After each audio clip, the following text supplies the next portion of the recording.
बघा आज आपण बनवतोय चमचमीत अशी मोड आलेल्या मुगाची भाजी। त्याच्यासाठी एक वाटी बघा एवढी एक वाटी मी मूग घेतलेले आहेत मोड आलेले। मीठ, कढीपत्ता, आपला घरगुती काळा मसाला, हळद, मोहरी, जिरे, कोथिंबीर, बघा याच्यात थोडंसं अद्रक घेतलेले आणि लसूण, खोबरं घेतलेले, एक टॅमॅटो, कांदा, मिरची पावडर, गरम मसाला आणि धना पावडर। आता आपण अगोदर हे भाजून घेऊया। बघा थोडासा मसाला परतला की आपण याच्यात थोडंसं चिंच पाणी घालून घेणार आहोत आणि मसाला आणखीन छान व्यवस्थित परतून घेणार आहे। बघा आपण हा तेल सुटेपर्यंत।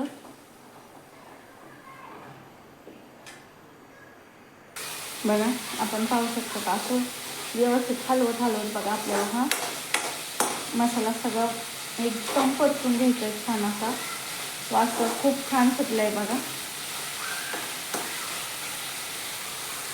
बघा तुम्ही बघू शकता व्यवस्थित आपले मसाले चांगले तेल सुटले। आता आपण हे मूग टाकून घेऊया त्याच्यात, ते पण मिक्स करून घेऊया।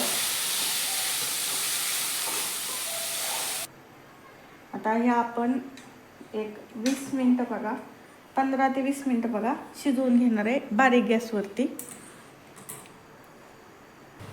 बघा आपल्या भाजीला उकळी यायला लागलेली।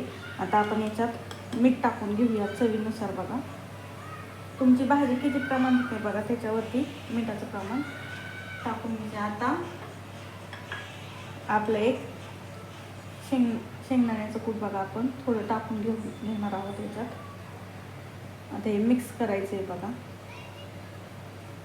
भाजीला तर खूप छान वास पण येतोय बघा। आपल्याला किती घट्ट भाजी पाहिजे त्याच्यानुसार आपण थोडं शेंगदाण्याचं कूट असं टाकून घ्यायचं बघा। तुम्ही पाहू शकता भाजीचा कलर पण आणि आपल्या भाजीला तरी पण खूप छान यायला लागलेली। आता हे आपण एक 15 ते 20 मिनिटं बघा शिजवून घेऊयात।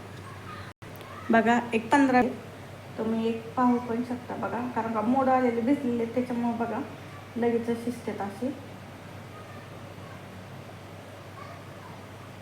तुम्हाला जर जास्त शिजवायचे असतील ना तर तुम्ही शिजवून घेऊ शकता बघा। बघा अशा प्रकारे आपली छान अशी भाजी तयार आहे। चला तर मग आपल्या चॅनलला नक्की लाईक, शेअर आणि सबस्क्राईब करा। धन्यवाद।